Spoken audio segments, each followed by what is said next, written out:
시작한다. 그 자, 같이 한번 보자. 네. 남정유고 2학년.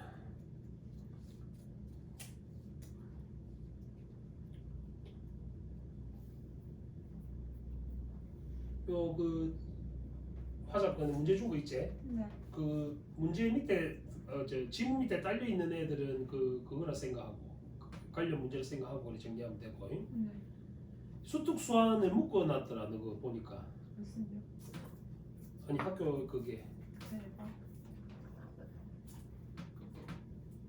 자 하기 전에 요거 먼저 하고 넘어가자. 자 일단 작문 안 들어가니까 그지? 네. 화법이 뭔지를 일단 정리하고 넘어가자. 수능의 화법은 나는 이거 화법을 수업 안 한지 너무 오래 한 7년 된 것 같은데. 예전에는 화법 작문이 다 시험 수능 범위였거든. 그래서 일단은 화법의 종류부터 발표. 그다음에 너 시험 범위에는 면접도 있더라, 그제? 네. 면접, 토의, 토론, 대담 등등 여러 가지가 있는데 일단 화법 말 그대로 말하는 법이지. 네. 그럼 말하는 사람은 뭐라 그래? 몰라요. 야, 화자. 말하는 사람은 화자라고. 네. 청자. 말을 듣는 사람을 청자라고. 네. 이걸 찾는 거다 항상. 네. 말하는 사람과 듣는 사람이 누군지를 구별을 일단 먼저 해놔야 돼. 된다? 네. 시 구조도 짜는 거 비슷하다 그지? 네. 그다음에 여기는 컨텍스트라 부르는데 요걸 이제 우리말로는 상황 맥락이라 그래 이걸. 그다음에 화자는 당연히 메시지를 전달하겠지 청자한테. 네. 이 메시지에는 또 세 종류가 있다. 요거를 조금 우리 한자로 바꾸면은 전달해주는 말이라 그래. 전언에는 다시 세 가지로 나눈다. 자 어떻게 나누는지 봅시다. 세 가지로 나눈다. 일단 말로 하는 게 있겠지. 언어적 표현. 그다음에 언어를 쓰긴 쓰는데 반만 쓴다 해서 반언어적 표현도 있다. 어떤 게 반언어적 표현이겠나? 이거 찾아내야 된대. 지문에서. 확실한 목소리로. 그러니까 그렇지. 그러니까 목소리 억양이나 뭐 고저나 이런 거 있지. 이런 것들을 언어를 반만 쓴다 해서 반언어적 표현이란다. 세 번째는 비언어적 표현. 이건 언어를 사용 안 하는 거다. 몸짓, 표정, 뭐 이런 거 찾는 거야. 주로 네 생각할 때는 얘들은 어디 나오겠노? 2번, 3번은 반언어, 비언어는 발표. 아니 발표할 때뿐만 아니다. 이거는 강연할 때도 나온다. 지시문이 있으면 그게 여기에 해당한다 생각하면 된다. 괄호 안에 있는 거 있지? 아까 면접 볼 때 보니까 뭐 확신에 찬 목소리 이런 거 있대. 맞아. 그런데 표시를 해놔야 돼. 문제로 그게 나오거든. 됐나? 그다음에 요 맥락과 관계에서 네가 알아놔야 될 게 있는데 맥락은 말 그대로 네가 예를 들어서 지각을 했을 때 상황에서 만약에 내가 지금 몇 시이라고 물어보면 뭐라는 거잖아. 네. 왜 이렇게 늦었냐고. 근데 시간을 몰라서 시간을 물어보는 상황이 있을 수도 있지. 그러니까 그거는 문맥에 의해서 판단해야지. 그냥 문장을 보고 판단하면 틀릴 수 있다 이 말이다. 그래서 상황 맥락은 말 그대로 발화 상황에서의 맥락이 있고 이거 말고 바깥에 있는 것도 있어. 그거는 뭐냐면 수능에 답 나온 적이 있었는데 이런 걸 사회 문화적 맥락이라고 이런 것도 있다. 예를 들면 우리는 엄지를 치켜 세우면은 칭찬한다는 뭐 네가 최고다는 의미로 사용되지만 어떤 나라에서는 그 의미가 욕을 가리킬 때도 있단 말이야. 그러니까 사회 문화에 따라 다를 수 있다 이 말이지. 그 외국인들이 우리나라에서 제일 희한하게 생각하는 게 그 할매국밥 이런 거 있잖아. 네. 할매 손국밥. 국밥인데 할매 손이 들어가나 이렇게 생각할 수 있잖아. 네. 그러니까 그런 것도 문맥에 따라서 판단해야 되는 것들이 있으니까 사회 문화적 맥락에 따라서도 메시지의 의미가 달라질 수 있다 이 말이다. 이해된다 무슨 말인지? 요거를 알고 지문에 접근해야 돼. 됐지까지? 네. 아 힘들어. 화이팅. 내가 늙었다 내가. 씨. 자 일단 내가 아까 잠깐 쉬는 시간에 잠깐 봐봤는데 같이 한번 보자. 자, 첫 지문은 면접 지문이다. 면접. 일단 항상 세부 지문 그 어떤 내용인지 먼저 확인해놓고 제시문 분석할 수 있도록 그래 합니다.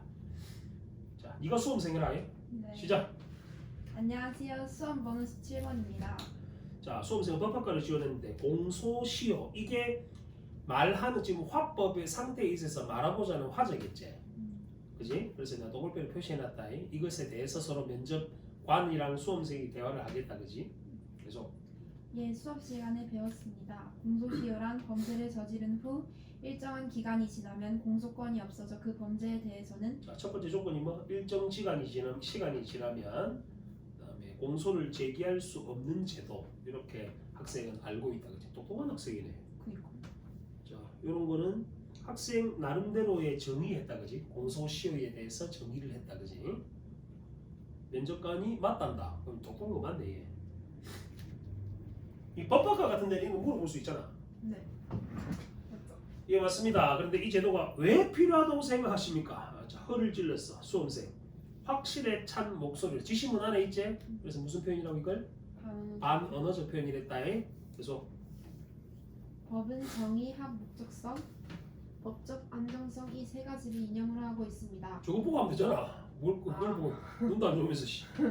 그 중에서 이 제도는 법적 안정성이라는 측면을 고려해서 만들어졌기 때문에 자, 쌤이 이거 P라고 적어놨다. 비문학 독해할 때 계속 해줬지. 전제에 해당하는 거야. 이게 수험생이 생각하는 전제는 뭐라고? 법적 안정성 때문에 필요하다고 본 거야. 여기까지 됐나? 네. 법적 안정성을 좀 구체적으로 설명해봐. 사회의 여러 사람들이 법에 의하여 안심하고 생활할 수 있는 것을 말합니다. 만약 법이 안정되어 있지 않다면 국민들은 행동에 지침을 잃게 되어 사회는 안정될 수 없기 때문입니다. 자, 법이 안정되어 있지만 않으면 사회가 안정될 수 없다라고 생각하는 거 역시 전제다. 수험생 주장의 전제다. 그지? 이 전제를 까는 게 면접관의 역할이야. 여기서 대꾸를 못하면 떨어지게 되겠지. 그지? 자, 어제까지는 야외에서 음식을 먹는 것이 죄가 아니었는데 오늘부터 죄라고 한다면 사회는 큰 혼란에 빠지지 않을까요? 혼란에 빠질 수 있다라고 주장했다. 그지? 안정이 안 된다는 그 사례로 설명한 거다. 이와 같은 맥락에서 공소시효의 존재에 의의가 있다고 생각합니다. 자, 여기서 말하는 존재 이름 뭐라고? 사회 안정을 위한다. 그게 요 수험생 입장이다. 그죠? 수십 년 전에 일어난 사건을 들추어낸다면 현재까지 안정되게 이어오던 사회의 질서와 안정은 무너질 수밖에 없기 때문입니다. 면접관. 그럼 죄를 저지른 사람을 단지 시간이 경과했다는 이유만 처벌을 하지 않는 게 옳다 생각합니까? 공소시효가 죄를 벌하지 않는다고 해서 그 행위까지 죄를 인정하지 않는다는 것은 아닙니다. 분명 죄는 잘못이지만 자, 보세요. 죄는 잘못이지만 요게 수험생 뭐를 더 중시한다고? 현재 안정. 자, 그럼 이렇게 부등으로 표시해 놓으면은 문제 풀 때 적용할 때 수월하겠지. 그걸 갖다 어쨌든 시험 칠 때는 적용을 어떻게 하는 게가 중요하니까. 그럼 이만은 이게 더 사회적으로 이익이라 생각하는 중이다. 그래서 또 시간이 오래되면 어느 것이 진실인지를 밝혀내는 것도 어렵고 사건 당사자도 그동안 심적인 고통을 어느 정도 받았다는 것입니다. 실제 그 꼬꼬모 같은 데 보면은 공소시효 지났다고 생각해서 막 자수하고 이랬는데 알고 봤더만 공소시효 안 지나고 막 몇 시간 모자라고 막 그런 거 있잖아. 우리나라뿐 아니라 미국, 독일, 각국 등은 이런 거 나오면 항상 생각해라. 화법 작문 문제 풀 때 우리나라 나오면 항상 우리나라 개 찌질이 나라다. 외국 나오면 다 좋은 나라다. 미국, 독일, 일본 이런 말 나오면 다 선진국이다. 이거 선진국 사례를 제기하는 거다. 특정 범죄에 대해서 공소시효 적용을 배제하고 있습니다. 예를 들어서 뭐 강간 조두순이가 이런 새끼들 있잖아. 그런 애들은 그 공소시효 자체를 아예 없앤다고. 선진국 같은 경우는 이런 사례를 보이고 있는데 왜 선진국은 공소시효를 배제하고 있다고 우리는 생각하나? 우리는 선진국도 아닌데. 면접관님께서 지금 하신 말씀을 제가 잘 이해하지 못했습니다. 무엇에 대해 질문하신 것인지 여쭈어봐도 되겠습니까? 자, 이만 길게 말해도 너는 이러면 예? 이러잖아 너는. 근데 면접 볼 때 이거 하면 안 된대. 예? 이러면 안 된대. 말기 못 하는 척하면. 네. 특정한 범죄에 대해 공소시효의 적용을 배제한 건 결국 법적 안정성보다는 면접관은 뭘 더 중시하는 것 같아? 정의를 더 중시하고 있다. 그죠? 일종의 토론 같다. 야들은 이에 대해 어떻게 생각하는지 물어보는 것입니다. 니는 왜 법적 안전성이 중요하다 생각하고 나는 정의가 더 선진국들은 정의가 더 중요하다 말하는데? 수험생. 정의 합법적성, 법적 안정성은 경우에 따라 서로 모순되는 점이 발생할 수도 있다고 그런 문제가 생각합니다. 생길 수 있다. 그래서 이 세 이념의 조화가 중요한데 그렇지 않고 한쪽만 지나치게 강조하면 그 사회는 많은 문제점이 나타나게 될 것입니다. 만일 정의에만 지나치게 중점을 둔다면 법적 안정성이 파괴되어 결국 사회는 혼란에 빠질 것입니다. 따라서 법적 안정성을 위해 공소시효는 여전히 의의가 있다고 생각합니다. 자, 이거 생각할 때 이 묶인 걸 B에 바랄 의도 있지. 네. 나는 개인적으로 좀 문제가 있다 생각하는데 임마는 지금 정의만 강조되면은 사회가 혼란이 생겨서 법적 안정성 중요하다. 방금 임마가 주장한 것은 새 이름이 뭐가 필요하다고? 조화. 조화가 필요하다 했잖아. 네. 근데 왜 임마는 지주장의 정당성을 제기하면서 왜 이렇게 얘기할까? 이것도 면접 볼 때 문제점에 해당하거든. 그러니까 뭐 그런 문제가 나오지는 않았지만 임마가 주장한 건 이거잖아요. 결국 정의, 합목적성, 법적 안정성 이 세 가지 조화가 이렇게 필요하다는 얘기다, 그제? 근데 재밌는 거는 법적 안정성에 대해서 주장하고자 하는 게 수험생 입장이고 필자를 비롯한 면접관을 비롯한 선진국은 정의에 초점을 두고 있다는 거고 이해됐나? 네. 근데 수험생 맨 마지막 대사가 조금 임마가 쟤한테 불리한 말을 한 거야. 지금 할 때는 법적 안정성에 초점을 둔 거잖아. 그지? 근데 이제 지금 하고자 하는 건 요거죠, 요거 결국 이 세 가지를 조화 이루는 게 중요하다라고 보는 입장이다. 쌤이 지금 이렇게 구조화를 시켜보는 이유가 지문을 정확하게 이해하려면 이런 습관이 네가 필요해. 비문학 독해 할 때도 연습을 해야 된다. 여기까지 됐나? 문제는 별로 안 어려우니까 문제는 꼭 확인해보고. 네. 또 면접이다. 동아리 면접의 일부다. 니 또 지원자하고. 네. 면접관님 안녕하세요. 사진봉사 동아리 봉사진에 관심을 갖고 지원해 주셔서 감사합니다. 안녕하세요. 반갑습니다. 면접은 먼저 제출하신 지원서를 바탕으로 자 어떻게 면접을 할 건지를 먼저 확인을 해놔야 돼. 지원서 자소서 냈겠지? 개별 질문하고 다음으로 예고해드린 무슨 질문? 공통 질문하겠다라고 얘기했다. 면접관이. 네, 알겠습니다. 저희는 사진 찍는 활동을 통해 봉사진이 뭐하는 단체인지를 설명하는 중이지.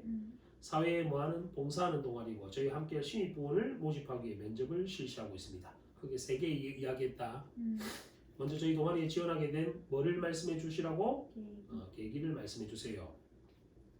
죄송합니다. 제가 긴장을 했나 봐요. 자, 머뭇거리며 이런 거는 뭐고? 비언어적 표현에 해당한다, 그치? 자신 없는 행동을 보여주는 거겠지. 지심은 그래서 단디 바라의 비언어적 표현이다. 갑자기 질문해서 긴장했나 보네요. 지원서에 작성하신 내용에 대해 질문 드리겠습니다. 사진 촬영이 취미라고 쓰셨는데 주로 어떤 사진 찍는 걸 좋아하시나요? 네, 저는 스마트폰으로 틈날 때마다 풍경 사진을 주로 찍어왔습니다. 스마트폰 풍경 사진. 계속. 제가 봉사진에 지원한 이유 중 하나가 바로 사진 촬영을 좋아하기 때문입니다. 다음 지원서에 니는 봉사활동도 꾸준히 한다 했는데 뭐 하고 계신가요? 저는 부모님과 함께 중학교 1학년 때부터 지역 보훈청과 연계하여 우리 지역에 홀로 살고 계신 국가유공자분들을 직접 찾아뵙고 도와드리는 일을 하고 있습니다. 대부분 노인분들이라서 저를 순서처럼 반겨주십니다. 저도 지난 주말에 노인요양수에서 봉사활동을 다녔는데 노인분들이 저를 좋아해 주셔서 봉사활동을 마치고 돌아올 때 많이 아쉽더라고요. 네, 저도 봉사 시간이 끝나는 게 아쉬울 정도로 봉사활동을 다녀올 때마다 보람을 느끼고 있습니다. 그렇군요. 지금 면접관 1, 2, 3가 돌아가면서 질문한 중이다. 그 단디 봐. 또 잘못 보면 면접관 한 놈이서 얘기한다고 생각하면 안 된다. 면접관 1, 면접관 2, 면접관 3가 돌아가면서 질문한다.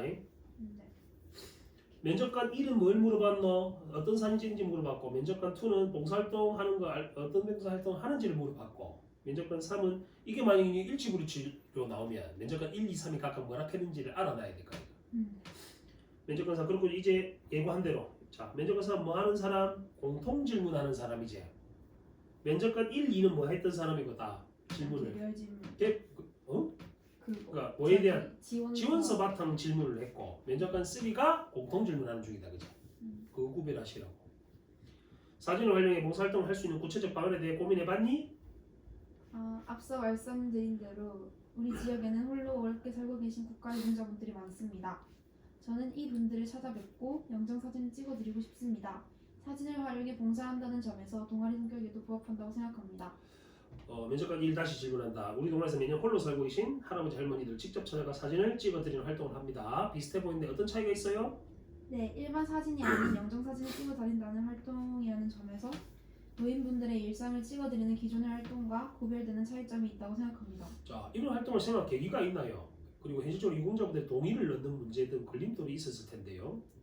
네, 사실 우리 지역에서는 지역보훈청과 협조하여 수년간 국가유공자분들의 영정사진을 찍어드리는 봉사활동을 해오신 분이 계십니다.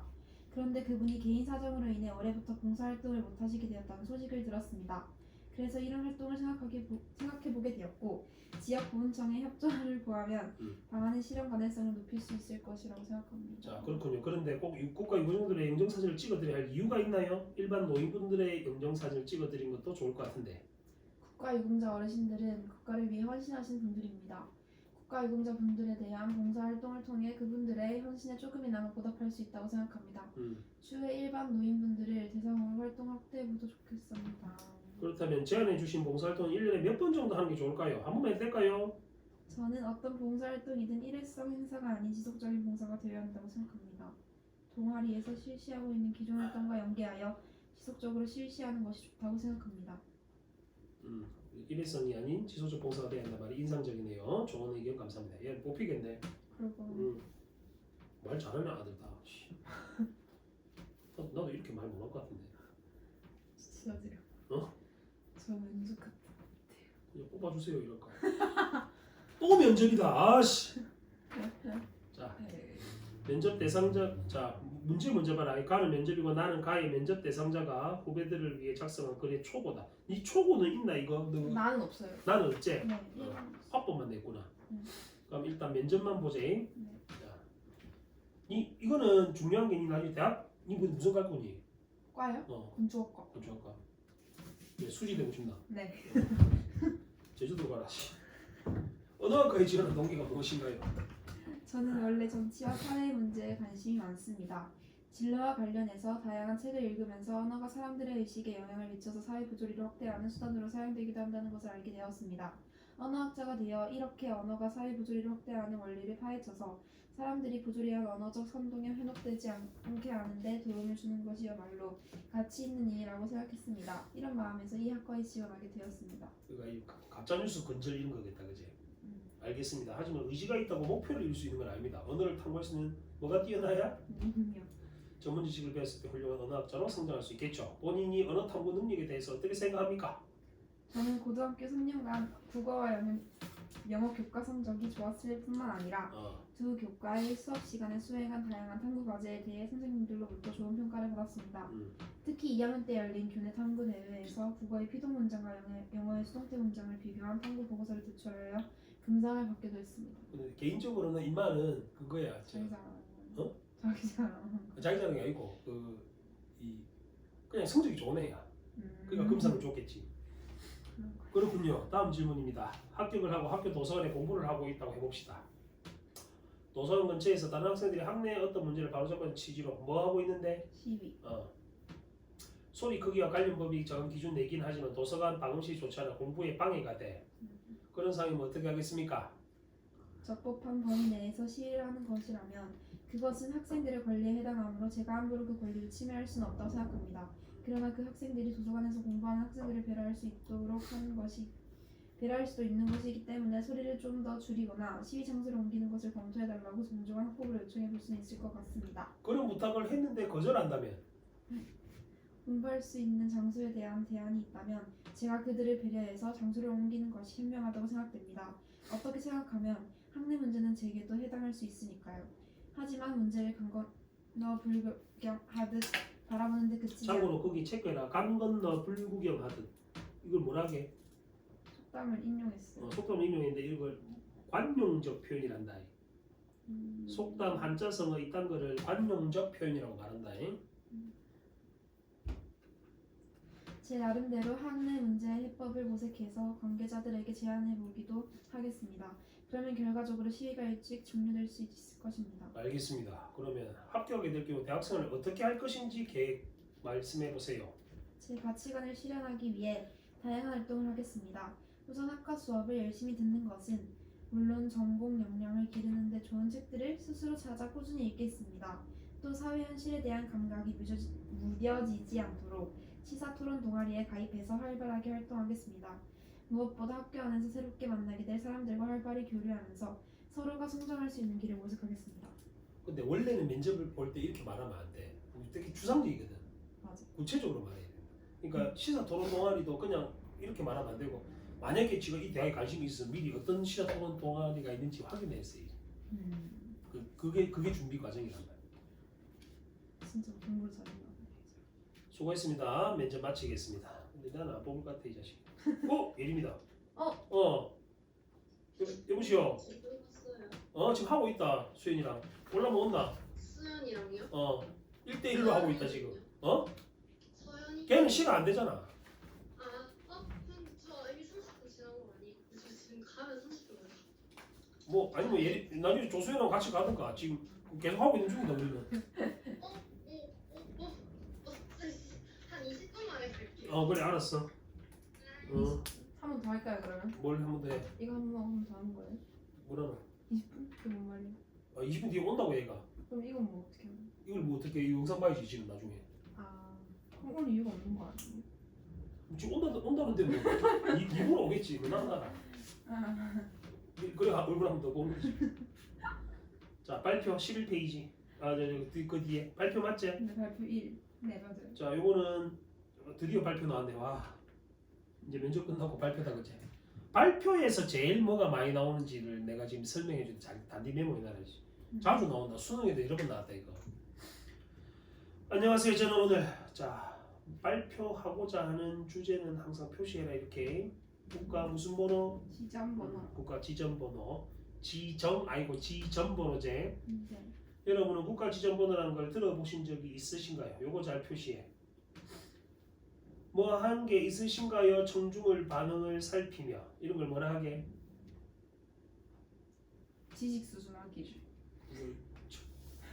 청중과의 상호작용이란다. 지 혼자 안 떠들고 청중 반응 살피는 걸 청중과의 상호작용이란다. 수능 용어다 이거는.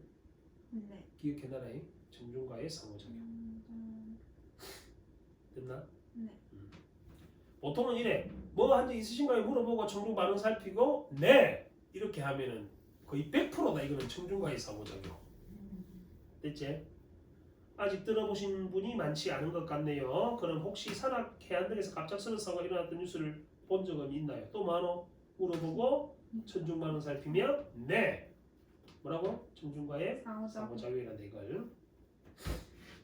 그럼 이런 경우 어떻게 하면 자신의 사고 위치를 정확히 알릴 수 있을까요? 이때 활용할 수 있는 게 바로 뭐라고?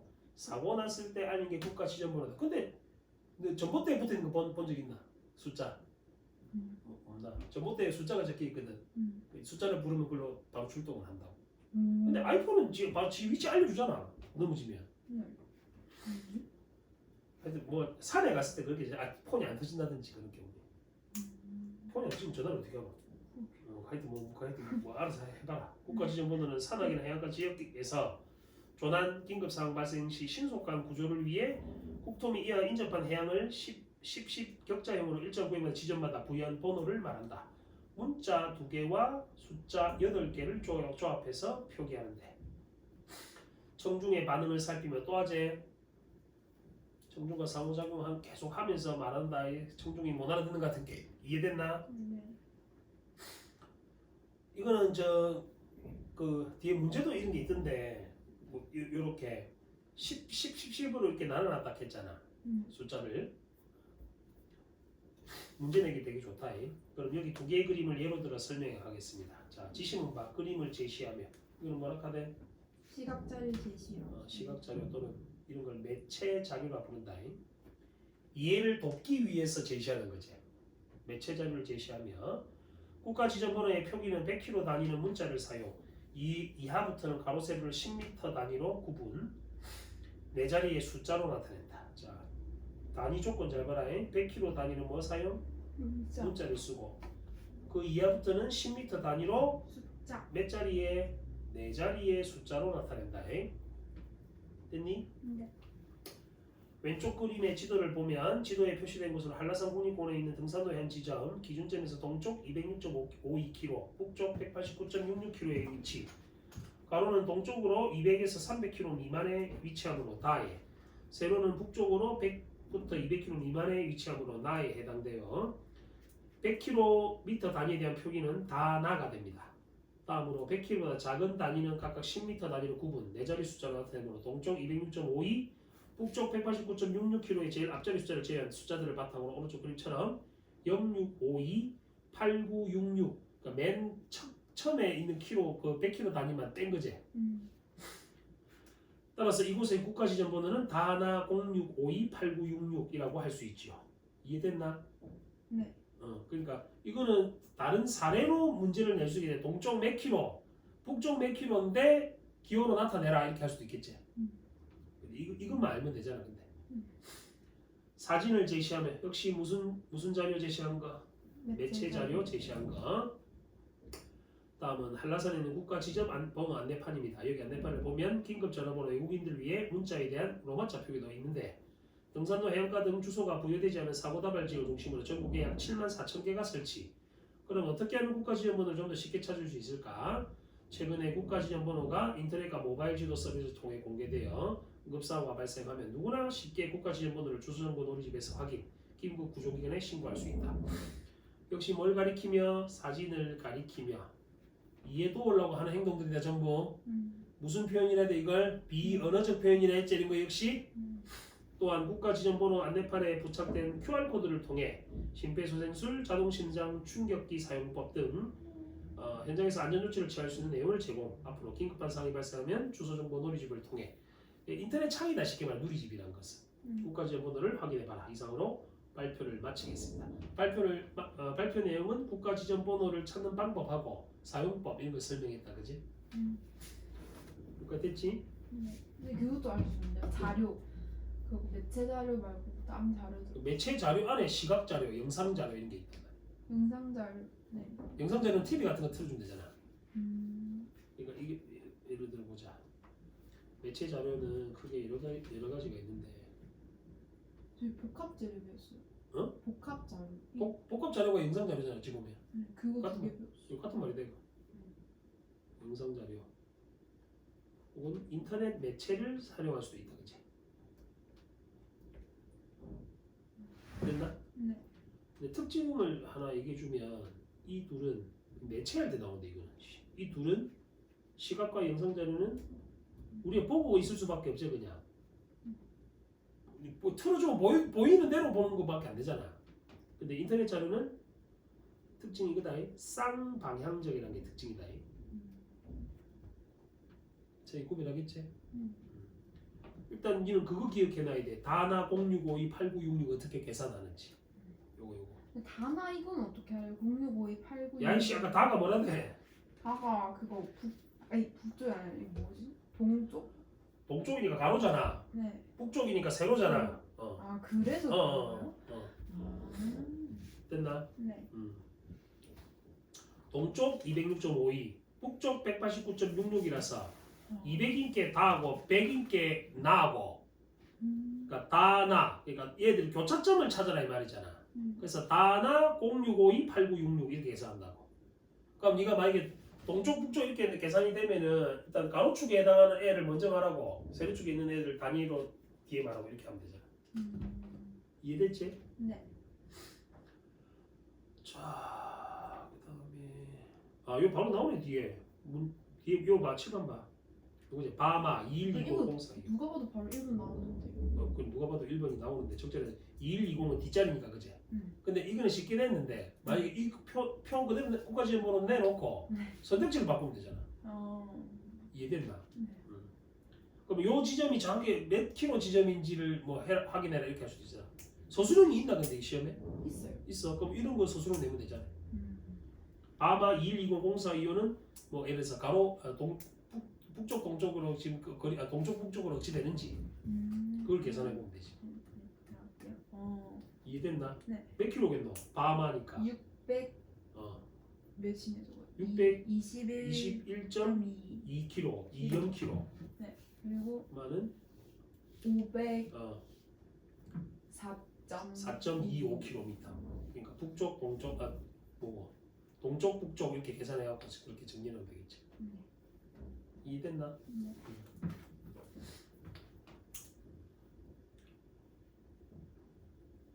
바로 뒤에 또 해설지에 답 나와 있으니까 그걸 보기는. 자, 또 발표.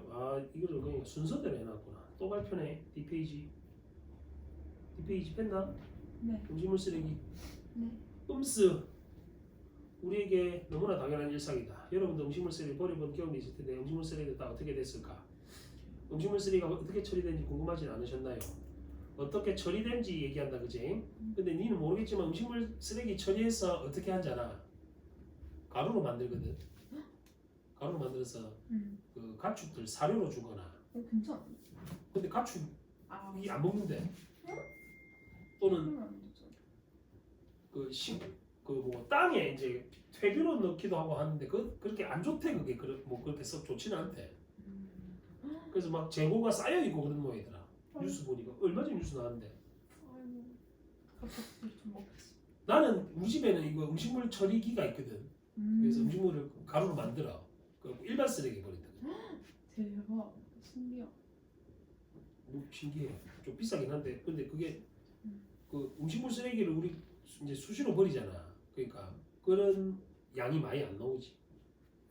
이만큼 버리면 가득 차게 버리면 뭐 가루로 한 요 정도, 커피가루 조금 거밖에 안 나온다. 다. 그렇게 먹어요? 대박. 오늘 저는 음식물 쓰레기 처리 방법에 대해 발표하려고 한다. 자, 뭐에 대해서 이런 거 나오면 표시해놔라 항상. 꼬리처럼. 음식물. 맞다. 우와, 오, 같은. 대단하다. 이거. 어이 온나. 지난번 앞에 거 봐라 니가. 우리 한 거는 앞에 거 봐비라. 이거 찍었어. 니 이름 나왔다 아까 전에. 네? 여기로 전화가 왔으니까. 여예님 이렇게 이름 나. 아, 전화번호 안 신문에 내 나왔어. 이름 나왔다는 줄 알고. 전화번호는 안 나왔으니까 걱정하지 말고. 자, 발표. 음식물 쓰레기 한다 지금. 아니요. 빨리 왔네. 엄청 빨리 왔네. 뛰어왔나. 아니 버스 타서. 인생이 음색 음식물 쓰레기 처리 방법에 관해서 발표하려 한다. 먼저 우리나라 음식물 쓰레기 처리 현황에 대해. 자, 순서 봐라. 먼저 뭐 한다고? 우리나라의 음식물 쓰레기 처리 현황 얘기하고, 이어서 음식물 쓰레기에 아까 수행님 들었지? 뭐 사료화, 바이오가스화에 대해서 순서대로 설명해. 자, 그러면 임마는 발표 전략을 어떻게 세웠노? 발표하고자 하는 순서를 먼저 밝히고 발표를 하는 거지. 네. 그런 게 일치불일치 문제로 나올 수 있단 말이야.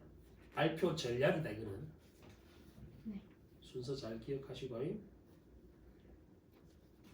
됐니? 네. 너 선생님 필기 해놓는 거 지금 하면서 내가 필기하고 있는데 필기한 거는 너 단톡방에 올려줄 테니까 확인해라. 네. 환경부가 예린 패스 이거. 음스 아, 둘째 네. 달기다. 환경부가 2020년 발표한 보고서에 따르면 우리나라 음식물 쓰레기, 자 이런 거 뭐라 했노? 보고서. 보고서를 뭐 한 거? 인용? 인용했지. 근데 이게 무슨 질병관리청도 아니고 환경부니까 전문 집단의 견해를 인용했을 거 아니야. 네. 그러니까 이거는 뭘 높이겠노? 신뢰성. 당연히 신뢰성을 높일 수 있겠다, 그지? 음식물 쓰레기 발생량은 연간 522만 톤인데 이러면 감이 안 오지. 522만 톤이라면 좀 많은 것 같긴 한데 어느 정도인지 감이 안 오잖아. 네. 이런 걸 좀 그림으로 만들어주면 좋겠는데, 그지?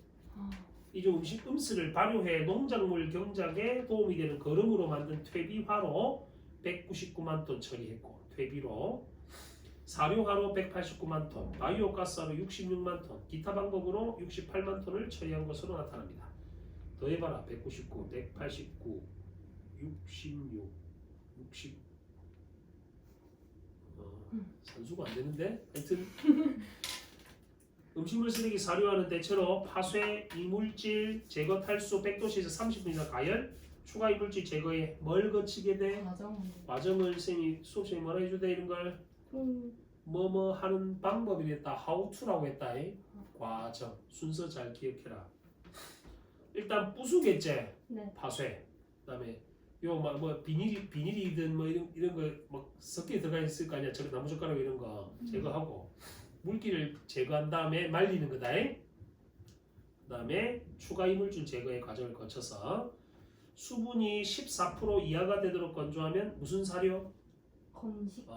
말린 사료니까 이거는 가축들 주겠지. 근데 가축이 안 먹는데 소고 돼지고 이런 애들이 안 먹는데 이걸 저 냄새 나는지. 음식물 쓰레기를 이용한 사료는 법적으로 소와 같은 반추동물에게 먹일 수는 없습니다. 법적으로는 안 된다, 그제? 이 때문에 건식 사료를 뭐랑 섞어서 유기질 비료에 섞어서 농사짓는 데 사용하는데 이거는 결국 퇴비로 쓴다는 거지. 비료로. 최근에는 애벌레 사육을 위한 먹이로 사용하는 애벌레가 음식 쓰레기를 먹는데 한국음식물자원학회 설명전에 따르면 애벌레를 건조해 짠 기름은 양어용 배합 사료나 이거는 생선 키울 때 생선 사료 있지. 개, 고양이 사료 등을 코팅하는 데 쓰인대. 애벌레를 건조시켜서. 우리 애벌레 불쌍하노. 애벌레 짠데. 기름을 짜고 난 남은 찌꺼기는 양어용 사료에 재료를 쓸 수 있어 건식 사료의 효용성이 매우 높다고 합니다. 자, 이달라 그 음스의 사료화 중에 건식 사료의 효용성에 대해서 설명했다. 바로 앞에 처리 현황 설명했지. 환경부 1번. 그 다음 사료의 음식물 쓰레기 사료화에 대해서 설명해. 순서에 따라서 지금 발표 중이다, 그제? 만약 이 단락 순서가 달라지면 순서에 따라서 발표를 안 한 게 되겠지. 그렇게까지 나오겠냐마는 순서를 먼저 밝힌 발표 전략에 대해서 잘 생각해라. 이제 뭐 얘기하겠노? 세 번째 바이오가스화에 대해서 얘기하겠지? 사료화 얘기했으니까. 음스의 바이오가스화는 음스를 짜서 나온 폐수를 활용해 메탄가스를 생산하는 방법입니다. 뭐를 활용해서? 폐수를 활용해서 메탄가스를 생산한대. 주목할 만한 점은 점차 관련 기술이 뒷받침되면서 음식물 쓰레기의 바이오가스 비중이 높아지고 있다는 것. 바이오가스는 유기물이 미생물에 의해 분해될 때 나오는 메탄을 주 성분으로 너무 빵구 냄새 같은 거다. 이 가스는 전기 생산을 위한 연료나 가정용 연료로 사용할 수 있다. 이 분야에서는 유럽이 수연이 아까 외국 나오면 뭐라고? 긍정. 그러니까 외국 나오면 무조건 선진국 얘기다. 네. 우리나라는 개쓰레기 나라다. 외국이 좋은 나라다. 우리나라 선진국 아니에요? 아니다. 우리나라 선진국. 우리나라 문제가 많은 나라야. 화작 문제 풀 때 기준이 그거다. 우리나라 나오면 다 안 좋은 거야. 진짜요? 문제 풀어봐라. 기출이 다 그렇다. 그러니까 외국은 잘하는데 우리는 못한다는 거야. 외국 따라가야 된다. 이런 얘기가 많아.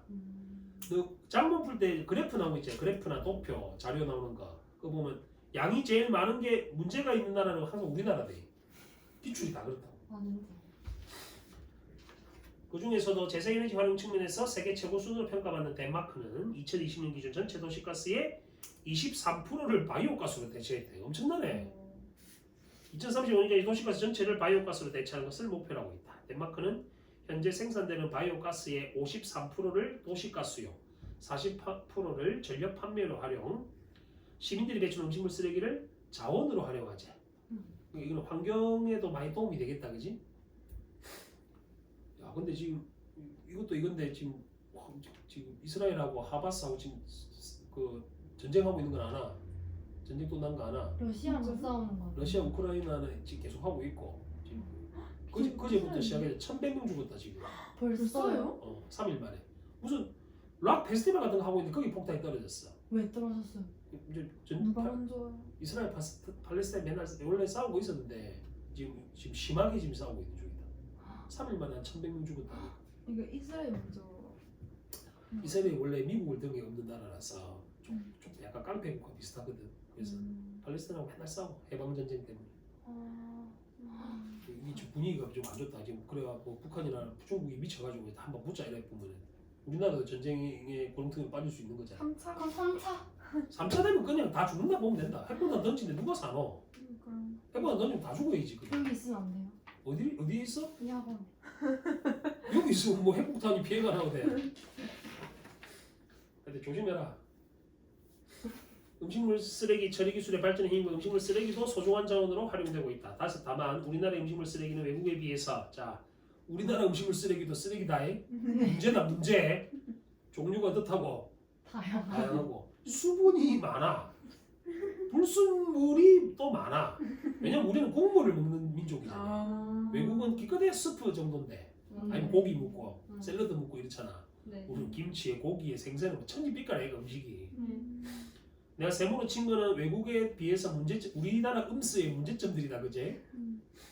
사료화 혹은 바이오가스를 하는 과정에서 당연히 돈이 많이 들겠지. 네.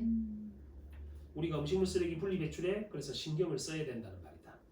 그래야지 경제성을 높이는데 도움이 될 수 있겠다, 그지? 그러니까 처음에 음식물 쓰레기에 불순물이나 이런 게 없도록 하는 게 혹은 수분 같은 거 쭉 짜갖고 배출하는 게 도움이 되겠다, 그지? 네. 너 밑에 바로 밑에 문제 받칠 바래. 적절하지 않은 건데 아까 저 예림이 느껴서 못 받겠지만 3번이 틀린 이유가 요거 있지 청중에 답 확인하는 거. 안 물어봤. 조수에 뭐라 돼 이거? 상자, 누구와의? 청자, 어? 청중. 방금 했지. 아니 청자잖아요. 청중가. 청중이라고 말해라고. 자 예림이 여기 봐 앞에 했던 거 다시 보여줄게. 이거 봐라. 선생님 빨간 걸로 적은 청중과의 상호작용. 어제는 너 물어보고 반응 살피고 물어보고 반응 살피고 물어보고 반응 살피고 하는 게 다 청중과의 상호작용이다. 방금 본 문제가 그거야. 뭐 3번이 없었지 청중과의 상호작용. 네. 그래서 답이 틀린 거라. 됐니? 다음에 또 발표네. 발표. 3개 남았어요.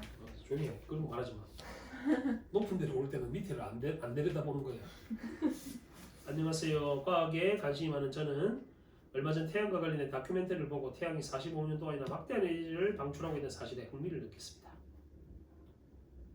그래서 저는 핵융합 발전, 그 비문학 독해에 있었지? 네. 핵융합, 그거랑 연결지어서 기억해라.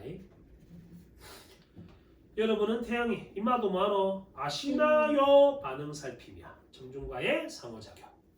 됐나? 네. 이제 줄여서 할게. 청상. 아는 분이 많지 않으시네요. 태양은 핵융합 반응을 통해 에너지를 만듭니다. 그렇다면 우리도 핵융합 반응을 통해 에너지를 얻을 수 있지 않을까요? 만약 그게 가능해지면 우리 인류는 엄청난 에너지원을 확보하게 되겠지? 지금 에너지 때문에 문제잖아. 물가가 오른 이유는 지금 또 원유가 오르고 해서 물가가 계속 오르고 중이다. 최근 핵융합 기술이 차세대 에너지를 크게 주고받는 이유가 바로 여기에 있다. 이번 발표에서는 자 발표 주제 체크해라. 핵융합 에너지 다음에 핵융합 발전 이 두 가지에 대해서 발표하려 한다. 참고로 지금 그 태양이 있는 우주와 태양계하고 지구와의 그 물리적 상태는 다르잖아. 네. 너 그때 선생님 모고 문제 줬을 때 거기도 그 질문이 나왔는데 그래서 지구에서 할 수 있는 형태의 핵융합 그런 그 기술 관계에서 그 제시문 봤었다는 거. 자, 요거는 뭐고 화면 보시죠. 화면에 그림을 보여주며 무슨 자료? 시각 자료, 매체 자료를 제시했다 했다. 예림아 지시문 안에 그 괄호 안에 있는 거는 보통 반 언어적 표현이거나 비언어적 표현인 경우가 많다. 이 그림에서처럼 원자 중심에는 그림이 안 나와 있노. 그림은 없네. 원자 중심에는 뭐가 있고 핵이. 그 주위를 뭐가 돌고 있고 그럼 이거 그림이 없잖아. 그럼 오자라 대세는 그림을 그리라고 이렇게 원자가 이렇게 있으면 가운데 이렇게 원자 핵이 있대. 어? 네. 전자가 이렇게 돌아다니네 이렇게. 아 저렇게 생겼구나. 이렇게. 오랜만에. 뭘 오랜만이야. 호밤에 갔노 이 그림. 아, 그림이 없으면 그림을 그리라고. 네. 그러면 이해가 쉽잖아. 글자를 읽고 있지 마라. 비문학 독해할 때도 이렇게 해라.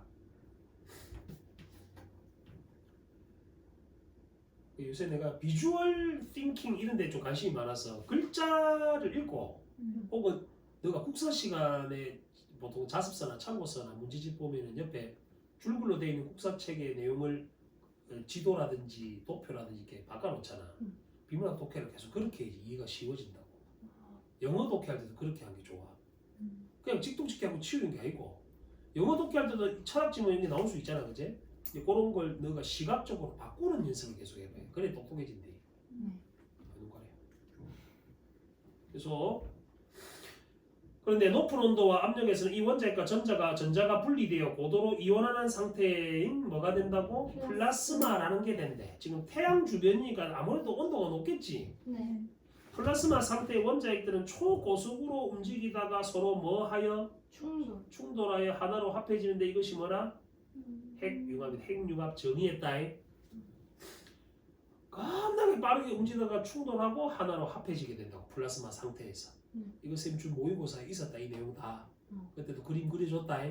그 지문하고 연계해서 읽으라고. 여기는 자세하게 설명 안 돼 있잖아.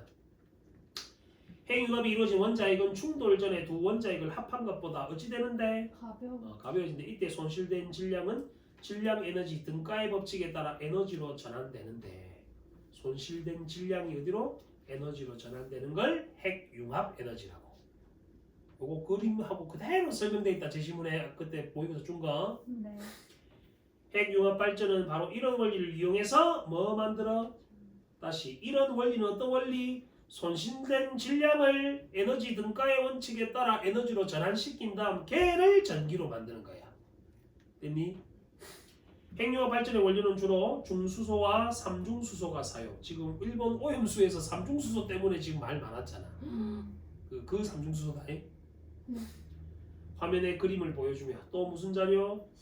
시각자료, 매체자료 제시. 이 그림에서처럼 중수소와 삼중수소의 원자핵이 서로 충돌하면 뭐로 바뀌어? 헬륨으로 바뀌면서 핵융합 에너지를 얻을 수 있다. 요 중수소, 삼중수소, 헬륨 바뀌는 거 이거 원자식도 그 모의고사 있었다. 내가 지금 기억은 안 나지만 2H, 3H 그랬나? 그랬던 것 같은데. 맞아요. 그제? 요렇게 썼던 것 같은데. 요렇게. 이런 식으로 됐던 것 같은데. 기억 안 나? 문과. 나는 이과인 줄 알아. 나도 문과. 야 얘는 건축학과 가서 수지가 되겠다는데 니는 뭐 될래?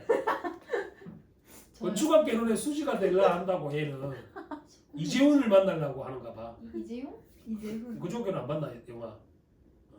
그 이재훈 나오거든 지금. 니는 뭐 될 건데? 그런 거 있잖아. 성대 여신 이런 거 있잖아. 좀 꿈이 없어. 꿈 가져라 빨리. 큰일이다. 중수소는 바닷물에서 쉽게 얻을 수 있고 삼중수소는 매장량이 풍부한 리튬에서 얻을 수 있기 때문에 핵융합 발전이 성공만 하면 인류는 사실상 무한한 에너지원을 획득하게 된다.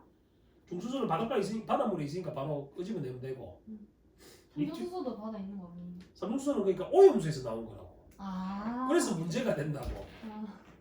그 바다에 있으면 우리는 이미 뭐 방사능 오염이 됐겠지 그러면. 이게 기준량 이상 되면은 피폭이 되는 거야. 그래서 문제가 된 거잖아. 그리고 이게 몸에 축적이 되면 언제 뭐 문제가 터질지를 알 수 없어서 삼중수소가 위험하다는 거거든. 그래서 일본 오염수 배출에 대해서 우리가 계속 막 뭐라 한 게 그래서 그런 거죠. 대모하고 있던 거.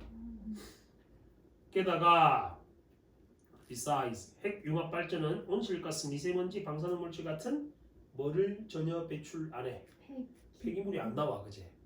그러니까 핵분열을 이용한 원자력 발전보다 효율이 7배나 높습니다. 그러니까 우리가 저 기장에 있는 원자력 발전소 있잖아요. 걔는 뭐를 이용하는 거야? 핵분열을 이용하는 거고. 지금 우리가 읽은 거는 핵융합이다. 자, 이해하겠지? 효율도 높다 하지? 이런 점에서 핵융합 에너지는 인류의 미래 운명을 좌우할 중요한 에너지원으로 주목받는 것이다. 어쨌든 석유나 석탄은 결국에는 고갈될 거 아니야. 그렇죠. 그러니까 자연 에너지원을 만드는 것도 어찌 보면 양에 있어서 한계가 있으니까. 너 당장 지금 전기세 한 봐. 너는 전기세 잘 너가 안 내니까 모르겠지만 작년에 우리 집에 전기세가 한 25,000원밖에 안 나왔거든. 올해는 7만 원 넘어 지금. 거의 2배 이상 뛰었다 전기세가. 전기료를 올렸잖아. 그런 것도 있는데 물가도 오르고 전기세도 오르고. 전기세 왜 이렇게 싸요? 우리 집에 전기를 안 쓰니까. 가스도 안 써. 우리 집. 겨울에 보일러도 안 돼. 뭐예요? 아니 뭐 안 추워 우리 집은. 부럽다. 내가 또 추위를 안 타서 그럴 수도 있는데. 문쌤은 좀 추워라 하는데 장판 들고 안에 들어가 있어라 하는데 그래 난. 그렇지만 핵융합 발전 성공을 위해서는 자 문제점이 있지. 핵융합 발전을 하려면 핵융합 연료를 자 어떤 상태로 만들라고? 아까 플라스마 상태가 어떤 거라대? 이온화된 상태에 있지. 전자가 분리되어 고도로 이온화된 저 앞다락에 나온다. 이렇게 7번 봐. 앞다락에 있었지 이렇게. 원자핵과 전자가 분리되어 고도로 이온화된 상태가 플라스마다 그지. 이런 거는 비문학 독해에 가까워. 그러니까 일치 불일치 문제 나오면 겁나 헷갈린다 이거는. 그래서 지문 이해를 잘 해놔야. 만든 뒤에 높은 온도로 가열해야 된다. 이거는 지구에서 핵 융합하려면 당연히 그렇게 하기 힘들까 이가 배. 근데 이런 거 어떻게 찾았을까요? 뭐를 이런 책에 나온다 다. 이런 책이 있다. 책을 읽으면 되지. 태양에서 일어나는 일이 어떻게 알아요? 가봤나? 어떻게 가면 이상아. 각실에 다 녹아 없어질 건데. 아 그래. 수연아, 네? 그게 네가 해야 될 일이다. 안 가봐도 알아내야지. 무섭다. 지구와 태양 사이의 압력차를 고려하면 태양보다도 훨씬 높은 몇 도씨 이상? 이게 넘어야 할 산이야. 문제점이잖아. 네. 이 상태가 오랫동안 유지되도록 하여 핵융합 반응이 지속적으로 일어나도록 하려 하는데 이게 문제가 되는 거야. 힘들겠지 이렇게 하려면. 네. 결국 핵융합 발전의 성공과 실패는 고온의 플라스마를 얼마나 오랫동안 핵융합으로 안에서 회전하도록 하느냐에 달려있는데 이것이 결코 쉬운 일이 아니겠지. 얼마 전 우리 기술로 개발한 핵융합 연구장치인 케이스다. 우리 촌스러움도 케이스다. 세계 최초로 1억 도씨 플라스마를 30초간 회전하는 데 성공. 핵융합 발전소 운영에 필요한 최소 기준이 300초라고 하니 우리 기술이 아직 한참 멀었대. 300초까지 가려면 너무 많이 말하는데. 왜? 30초입니다. 3초 해갖고 뭐 얼마나 에너지를 얻어내겠나. 300초는 돼야 안 되겠나. 5분 정도는 돌아가야지. 기술이 아직 모자란다 우리는 그제? 네. 제가 오늘 발표회에 활용한 자는 모두 핵융합에너지연구원 인터넷 누리집을 참조했대. 이 누리집 참조한 게 뭐고? 이게 인터넷 매체를 활용해서 발표 준비를 한 거란 말이야 이 사람은. 조금 어려운데 제가 발표 내용을 잘 이해하셨나요? 또 뭐라노? 청중과의 상호작용. 상호작용 모두 잘 이해. 이게 청중들이 대단한 놈들이네. 왜요? 바로 이해했다잖아. 아. 청중이 이상한 사람. 청중들이 보면 이거 핵융합 에너지 연구원들 아이가. 그럼 어떻게 이걸 알아야지? 자 다시 아까 한 거 잠깐 복습하면 바닷물에서 뭘 확인할 수 있다. 중수소는 바로 채취할 수 있고 삼중수소는 어디서 채취할 수 있다고? 리튬에서 같이 읽어놓고 저는 모르노. 까먹었어. 그 문제 풀 때 너 생각 안 한단 말이야. 정확하게 읽어내는 사람. 음. 또 발표다. 발표 무슨 안 되네. 2개 나왔어. 국보제의 하지마 그거. 아니 할 수 있다. 힘들어 죽겠다. 뭐 이런? 국보 1호란 말 들어보셨습니다. 여기서 제 1호는 문화재 지정번호를 표시한 건데 이런 문화재 지정번호가 더 이상 사용 안 된다는 거다. 네. 자, 또 물어보지. 조성모도 아니고 아시나요? 대답을 듣고 뭐? 청중과의 상호작용. 계속 나온다. 저는 이번 학기 발표지에 우리가 알아야 할 문화재 이야기와 관련해 문화재 지정번호 이게 발표 주제제. 네. 여러분은 숭례문이 왜 국보 1호가 또 질문한다. 원래 근데 수업할 때 이런 거 별로 안 좋아하지? 네. 자, 정리와의 상호작용.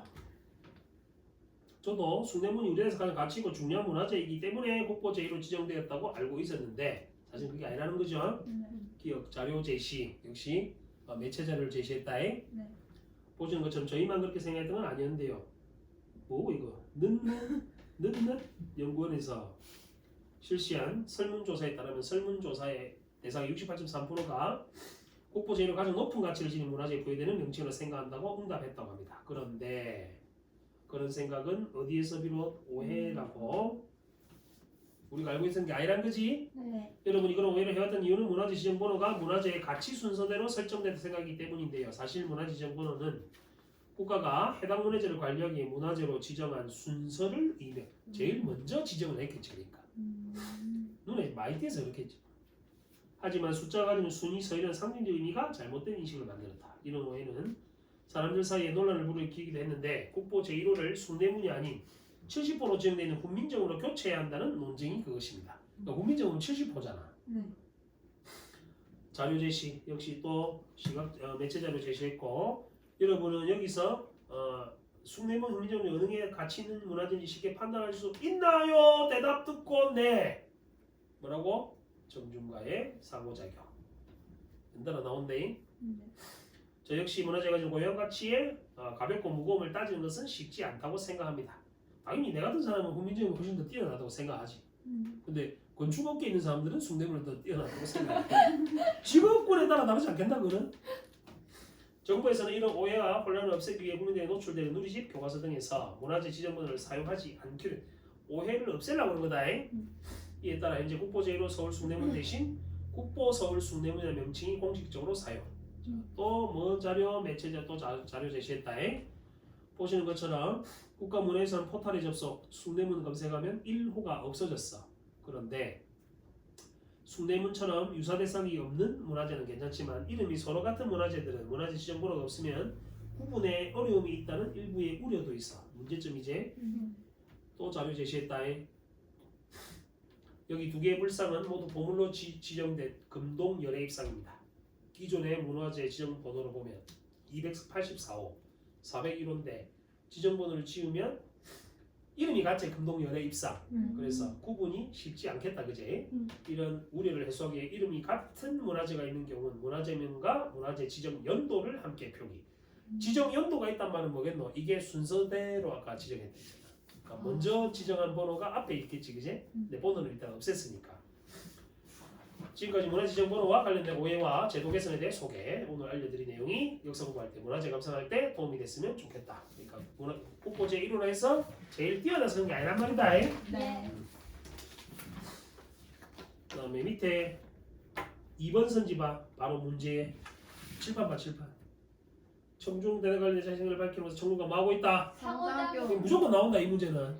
기억해놔라고 이거. 대답 질문하고 대답 듣고 네 하면은 무슨 청중간 상호작용이다. 네. 수능에도 이거 4번 나왔다. 이 문제가 아주 중요한 개념이니까 기억해놔라. 수능 용어다. 그다음에 그 매체 자료 관계에서 칠판 다시 봅니다. 자료 1, 2, 3, 4 매체 자료 이렇게 제시해놨지. 네. 여기서 자료 3이 뭐라고? 시각자료. 아니라고 이 자식들아. 인터넷 자료. 아 맞다. 인터넷 매체. 지금 보면은 자료 1, 2, 3은 다 시각 자료제. 얘들은 일방향적이 됐다. 우리 받아들일 수밖에 없는 거고 인터넷 매체는 쌍방향적인 특징이 있다는 거 그거 기억해놔라. 네. 쌍방향이라 말은 채팅이나 뭐 댓글 달고 이렇게 가능하잖아. 네. 근데 우리 영상 매체는 그냥 우리가 인쇄 매체나 영상 매체는 바로 보기만 할 수밖에 없잖아. 그치? 그게 차이가. 됐니? 네. 또 발표다. 이게 혹시 마지막이가? 네 마지막. 와 씨. 이 시간. 발표. 안녕하세요. 저희는 18세기 우리나라 문화 중 구체적 주제를 선택해 조사 발표를 가지고 수행하기 위해 자 체크해볼까? 18세기 밥상에서 사용했던 뭐에 대해서? 식기. 밥물 때 그릇이다. 너희 집에 밥그릇은 사기 그릇이지? 집 밥그릇 뭔데? 쇠 그릇이가? 아니요. 보통 사기 그릇 아이가? 저희가 이 주제를 선택한 건 18세기 그릇과 관련된 문화의 변화가 당시 사회적 현실을 뭐하고 있어서? 잘 반영하고 있어서 18세기는 우선 뭐의 사용이 확대? 유기 하나, 녹그릇 노란색 있지? 지프로 닦아야 돼 이건 설거지할 때 자료 제시 또 시각 자료 제시하래. 여러분 이렇게 생긴 금속 식기를 한 번쯤 보신 적이 있을 겁니다. 이것은 바로 녹그릇 즉 유기입니다. 유기는 구리에 주석을 섞은 합금으로 만들어지는데 흙을 구워 만든 자기와 달리 안 깨진다에 보온 효과가 뛰어나다. 하지만 보통은 잘 모르겠지만 이 유기로 아니면 막걸리를 따라 먹거든.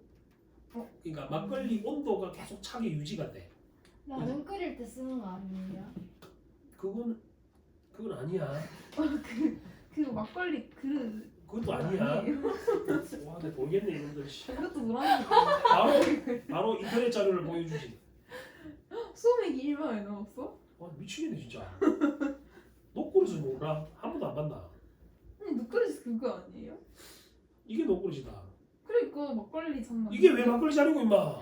여기 라면 먹는 거 아니에요? 야 그거는 그거 아니야? 막걸리 잖는데? 노란 스테인레스고. 아. 이렇게 짝을 이걸 사면 얼마인지 알아? 보통 몇백만 원 한다. 옥수수 비싸. 아 막걸리 잖네. 나 이거 한식집에서 먹는데. 그거는 진짜 육인지 아닌지는 모르겠는데, 하여튼 진짜 백이는 저희 되게 유명한 것 중에 방자육이라고 있어. 방자육 이런 거는 수저 한 번 하고 색깔랑 저런 색깔 많지 않아요? 색깔은 낼 수 있잖아 그렇게. 그러니까 아. 진짜 미치겠네. 수저 한 벌하고 밥그릇 국그릇 이렇게 4개 해서 한 700만 원짜리도 있다. 비싼 거는. 억수로 좋다 저거. 뭐 밥맛이 좋아지는. 밥맛도 좋고 그러니까 밥이 처음에 밥그릇 뜨면은 온도가 있잖아 뜨거운 거. 그게 밥 끝날 때까지 그 온도가 유지가 돼. 과학적인 그런 게 있어. 우리 집에도 있다. 술잔으로 내가 갖고 있는 게 있는데. 그건 얼마짜리예요? 나는 선물 받았어. 그래. 좋으신 분. 근데 술잔 한 개에 보통 7만 원 정도 해. 요만한 술잔. 됐어. 그게 좋다고 그냥. 네.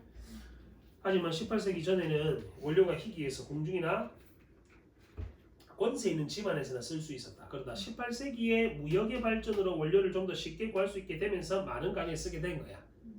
이게 뭐 반영하고 사회적 현실을 반영한 거란 말이다. 그럼 18세기 사회적 반영은 다시 사회적 현실은 뭐고? 무역의 발전이겠지. 이해됐나? 많은 가정에서 유기 사용하게 됐다. 또 자료 제시했다. 네. 이 화면에 보이는 것은 임원 경제지. 앞뒤로 무슨 표? 겹납 뭐 인용? 문헌. 책이나 문헌을 인용할 때 이 겹납표 사용한다 했다. 그제? 당시 외딴 마을 집집마다 놋 밥그릇과 놋대접 2-3벌 정도는 없는 데가 없었다고 기록되어 있습니다. 결국 이렇게 된 이유는 뭐라고? 18세기 무역 발전 때문에 좀 더 쉽게 구할 수 있게 됐다는 거다. 네. 다음으로 자 우선 유기 사용이 첫 번째 특징이고 다음으로 2번 7번 봐. 내가 저렇게 정리했지. 1번 2번 우선 했으니까 1번 해놓고 다음으로 하니까 2번 해놓고 이렇게 18세기의 식기 특징들이 정리를 하란 말이야. 새로운 모양의 그릇이 나타났대. 보통 우리는 동그란 그릇인데 그지? 개방 일기 여도 뭐 인용? 문헌 인용했던 표시다 그지? 네. 1775년 정조가 당시 그릇의 모양에 대해 질문하자 홍대용 누군지 알아? 실학자제? 실학자 홍대용 몰라? 됐어. 예전에는 그릇에 주둥이를 반드시 넓게 했는데 우리 사발처럼 지금은 배를 넓게 하고 주둥이는 도리어 줄여서 좁게 만듭니다 라고 대답했던 기록이 있다. 또 자료 제시. 지금 보시는 화면은 국립민속박물관에 소장된 밥그릇 2개를 나란히 보여주고 있는데 왼쪽과 비교할 때 오른쪽은 쓴 그릇 아래쪽이 볼록 위쪽은 오목해서 홍대용이 언급한 그릇 모양에 가깝다는 것을 알 수 있습니다. 이때는 주디가 좁게 나왔다는 거다. 색다른 모양이지. 또 하니까 3번 세 번째 특징 새로운 뭐의 그릇? 새로운 용도의 그릇. 대표적인 것이 뭐? 신선도 알지? 네. 모르겠네 진짜. 예리 모르나? 그림이에요? 신선도 모르나? 이게 신선도다. 여기다 음식 담아 먹잖아. 공주 음식 같은 거 만들어 여기다 담아 먹잖아. 어디서 본 것 같아. 샤브샤브 그래. 에휴. 맞다. 또 자료 제시. 내가 자료 제시했다. 화면에 있는 거 비슷한 그릇을 책이나 인터넷에서 통해 한 번쯤 봤을 거다. 그릇 아래쪽에는 작은 아궁이가 달려 있고 여기 아궁이에 그 숯을 넣는단 말이야. 그 음식을 계속 데워 먹을 수 있겠지. 네. 사위에서 탕을 끓일 수 있도록 되어 있는 걸 확인할 수 있다. 신선호는 이렇게 생긴 그릇의 이름이기도 하고 이런 그릇에 남겨 나오는 음식 이름이기도 하다. 특징이지? 네. 그릇도 되고 음식 이름도 된다. 18세기 문헌인 소문사설 또 뭐 인용? 문헌 인용. 당시 열구자탕이라 불렸던 신선로에 대해 소개하면서 신선로를 사용하는 문화가 어디서 들어왔다? 중국. 중국 그 드라마 같은 거 보면 자주 나와 이거. 신선로 모양 아까 그 그림. 자 다시 신선로를 뭐라고도 불렀다고? 열구자탕이라고도 불렀다. 네. 이런 것도 일치불치로 낼 수 있겠지. 네. 그렇다면 18세기 식기문화의 변화에는 무엇이 영향을 미쳤을까? 여러 가지 원인이 있겠지만 이 시기에 경제가 크게 발전한 것. 자 이게 이유제. 경제 발전. 경제 발전에 백성들의 기본적 생계 어느 정도 충족되기 때문에 그릇 만들거나 선택할 때 단지 음식 담는 기능만 고려한 게 아니고 내구성, 보온성, 모양, 즉석, 가열 등등 기능을 고려하게 된 거라. 그전에 먹기만 먹으면 됐잖아. 네. 근데 좀 먹고 살게 되니까 이런 기능성, 편의성을 또 주의 있게 보게 됐다는 말이다. 또 접속은 나서가 두 번째 이유겠지. 무역이 발전하면서 외국으로부터 그릇 원료를 수입하거나 그릇과 관련된 뭐를 수용? 문화를 수용하게 되지. 근데 터키는 가보지는 못했겠지만 터키가 어디에 있노? 동서양의 중심지에 있잖아. 진짜요? 터키 고기 아니에요? 터키가 그러니까 동양 서양의 딱 중간 지점에 있단 말이야. 네. 그래서 터키 안에는 동양 문화도 있고 서양 문화도 있어. 음. 그러니까 생김새는 그 사람들이 서양 사람에 가깝게 생기는데 네. 문화를 보면은 동양의 문화랑 서양 문화가 다 섞여 있는 희한한 나라야. 재밌겠네. 특히 여행 많이 간다 그랬어. 음. 특이해. 그 실크로드가 그쪽을 통해서 왔기 때문에 실크로드는 어? 이제 우리 영어 찍음에 나와요. 유진 쌤 터키로 갔대. 신혼여행? 물은 외국 그 조심해야 돼. 그쪽 지금 계속 분쟁 지역이잖아. 지금 전쟁도 일라고. 터키에서 터키에 터키 일난 건 아닌데 있잖아요. 가까워서 그래. 그쪽 아. 지금 분쟁 지역이라 지금 가까우니까 혹시 무슨 오발탄이 티 나올 수도 있고 조심해라 그래. 지금 아 결혼 여자 쌤이가 결혼식 하신 분이. 네. 좀 예쁘시더나. 진짜 예쁘세요. 결혼식 때 안 이쁘면 문제가 있는 거 아이가? 아니 근데 그 원래 예쁘. 아니 예쁘게 생겼어 원래. 근데 신부 화장이 되게 중요하다 결혼식장에서. 아니 남편은 어떻대? 아 일단은 잘생겼더나. 남편이? 근데 키가 작아. 아 근데 여자 쌤이 키가 큰 것도 있는데. 그 여자 쌤 키가 얼마인데? 110? 아니 168? 그거 크로 168이지. 아 힐 신으면 많이 크겠네. 네, 힐도 신주. 남편인데 진짜 작아. 남편 키 작아도 뭐 돈을 잘 벌면 됐지 뭐. 신혼여행도 아닌데 파리 갔다 오셨더라고요. 파리를 갔다고? 응. 그래. 부자네. 응, 돈 많이. 파리가 부자가. 아니 그래도 신혼여행이 아닌데 이미 갔다. 와. 나는 신혼여행을 반대하는 사람 중에 하나다. 안 가셨어요? 안 갔다. 광안리 갔다 광안리. 왜? 최악이에요. 야 그런 사고를 버려. 나는 좀 이해가 안 돼. 신혼여행 비용이 얼마잖아. 결혼식 비싸죠. 결혼식 플러스 신혼비용 얼마고? 얼추. 1억 근데 되게 결혼식 어디서 했는데? 쌤. 해운대. 해운대 어, 다 어디서? 부자네. 해운대 해운대에서는 좀 많이 부자네. 이거 그 해운대 어디서 했는데? 센터시티. 뭐라고? 호텔? 술 비싼 데서 했네 그러면? 그 뷔페 음식도 나오더라. 당연하죠. 테이블 다 있고 당연하죠. 기본 한 7, 8천만 원 나오거든 그거는. 7, 8천 정도 나오고 그러면 최고로 싸게 파리 갔다 오면 파리도 한 4, 5천 나올 건데 그럼 일단 1억이라 보고 어?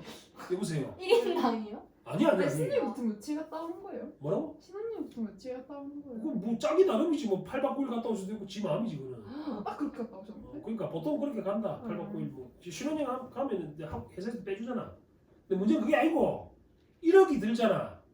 어? 차라리 그 돈으로 집 사는데 돈을 보태라. 아 그건 맞죠. 저도 그렇게. 그게 맘 맞나? 근데 추억 개뿔 아무 추억 없다. 네 집에 엄마 아빠 결혼 사진 붙어 있나? 아니요. 왜 없는지 알아? 왜요? 나이 드니까. 언니 옛날에는 했어. 옛날에 있었지. 너 어릴 때는. 지금은 없잖아. 엄마 아빠 신혼여행 사진 뒤다 보시나? 아니요. 폰에 있나? 기억에 있잖아요. 썩 안 좋은 기억일 수도 있대. 아 맞네. 신혼여행 가서 싸우고 한복 차림으로 바로 이혼 법정 가는 사람도 천진데. 아 그리고 둘이가 만약에 동거를 안 하고 그냥 첫날 밤은 같이 보내잖아. 그냥 처음에 자잖아. 근데 남편이 코 고는 걸 몰랐어. 어? 확 깨는 거야 그날. 그럼 진짜 그 코골이 때문에 이혼한 사람도 많대. 진짜요? 그러니까 너무 싫어서 잠을 못 자니까. 딱 겉방 쓰면 되는 거. 그리고 더 그거 그 정도로 살고 싶진 않겠지. 아 또는 여자가 너무 더러워. 씻도 안 해. 예를 들면 아니 근데 안 씻으면 싫어요? 냄새 나잖아. 네 정수리에서 냄새 난다 생각하면 어떤 남자 좋아하겠노? 그건 사랑해주는 사람 만나야지. 그런 거 사랑해주는 사람 잘 없다 근데. 맞지. 그러니까 서로에 대한 환상이 깨지는 시점이 온다고. 음. 그러니까 그거 자체가 중요해. 나는 그러니까 현실적으로 생각해야 되는 돈을 버는 것보다 더 중요한 거는 돈을 아끼는 거거든. 아... 돈을 아끼는 거야. 그럼 해외여행 따로 안 가셨어요? 해외 한 번도 안 갔다. 해외로는 제주도가 유일하다. 그게 아니지. 해외잖아. 그러니까 바다 바뀌잖아. 뭐 외국을 가야 되나? 그것도 면세점 있고 뭐 똑같은데. 아니 진짜 외국 안 가보셨어요? 그다음 50부터는 계속 여행 다닐 거라고. 마누라랑 같이.